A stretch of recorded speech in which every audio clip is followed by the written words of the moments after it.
পাংশায় 3টি অস্ত্রসহ সম্রাট বাহিনীর এক সদস্য গ্রেপ্তার। রাজবাড়ীর পাংশা মডেল থানা পুলিশের অভিযানে বহুল আলোচিত সম্রাট বাহিনীর এক সদস্যকে 3টি একনলা বন্দুকসহ গ্রেপ্তার করা হয়েছে। বুধবার 3 জুলাই দিবাগত রাত 3টা 5 মিনিটে উপজেলার কলিমোহর ইউনিয়নের পূর্বপাড়া গ্রামের মোহাম্মদ মনিরুল ইসলাম ওরফে জিন্না মণ্ডলের বসতবাড়িতে অভিযান চালিয়ে ভারতে পালিয়ে থাকা সম্রাট বাহিনীর এক সদস্যকে 3টি অস্ত্রসহ গ্রেপ্তার করা হয়। গ্রেপ্তারকৃত আসামি হলেন উপজেলার কলিমোহর ইউনিয়নের পূর্বপাড়া গ্রামের মোহাম্মদ মনিরুল ইসলাম ওরফে জিন্না মণ্ডলের ছেলে মোহাম্মদ ইমন মণ্ডল। এই বিষয়ে পাংশা মডেল থানার অফিসার ইনচার্জ স্বপন কুমার মজুমদার বলেন, ধন্যবাদ আপনাদেরকে। আপনারা জানেন যে রাজবাড়ী জেলা পুলিশ অপরাধ নিয়ন্ত্রণে সন্ত্রাসী গ্রেপ্তার, মাদক উদ্ধার এবং অস্ত্র উদ্ধারে বদ্ধপরিকর।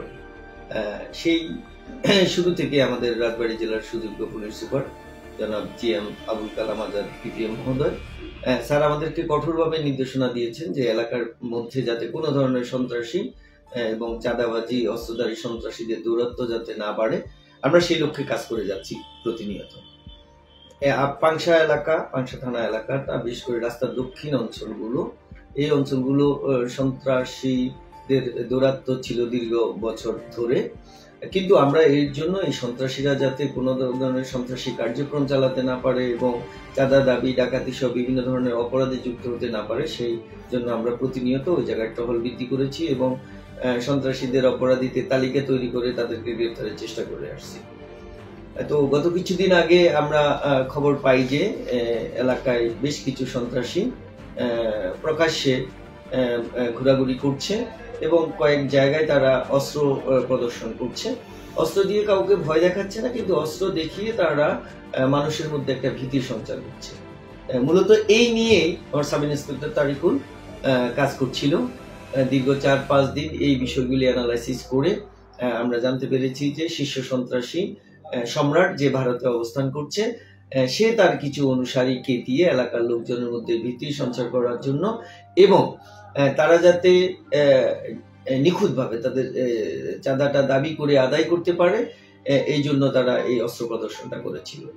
সেই সূত্র ধরে সাব ইন্সপেক্টর তারিকুল আজকে 4-5 দিন পর্যন্ত এই বিষয়টা নিয়ে অ্যানালাইসিস করে এবং এটার সাথে কারা জড়িত এই বিষয়টার তথ্য নিতে গিয়ে আমরা ইমনের সন্ধান পাই যে সন্ত্রাসী সম্রাটের কিছু অস্ত্র ইমনের কাছে জমা আছে এবং এখান থেকে নিয়েই তারা এই অস্ত্রগুলি প্রদর্শন করে বা বিভিন্ন ধরনের চাঁদাবাজি করে।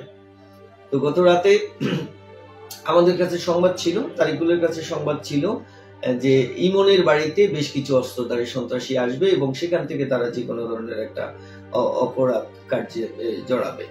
তো তারিকুল এই সংবাদ পেয়ে আমাকে জানালো, আমি ইন্সপেক্টর তদন্ত সহ আমরা তখন বাইরে টহলরত ছিলাম।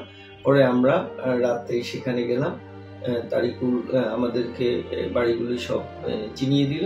আমরা বেশ কয়টা বাড়ি রেকি করে পরে ইমনের বাড়িতে গিয়ে ইমনকে দরজা নক করার পরে সে দৌড়ে পালানোর চেষ্টা করে, তাকে ধাওয়া করে ধরা হয়।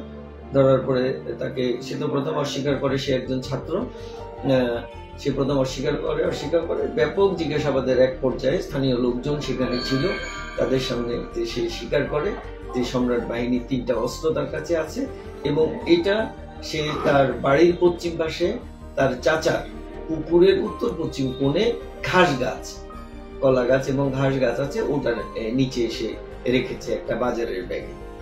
সেই মোতাবেক আমরা সাক্ষীদের নিয়ে সম্পূর্ণ ভিডিও করে সেখানে গিয়েছি। যাওয়ার পরে সে নিজ হাতে এই 3টি সচল একনলা বন্দুক, যেটাকে LG বলা হয়, সচল, আমরা সেটা উদ্ধার করি এবং জব্দ করি। কিন্তু অস্ত্র মামলা, অস্ত্র রিকভারি, অস্ত্রের এজাহার তৈরি করা, এই কারণে আমরা রিমান্ডের আবেদন প্রেরণ করছি।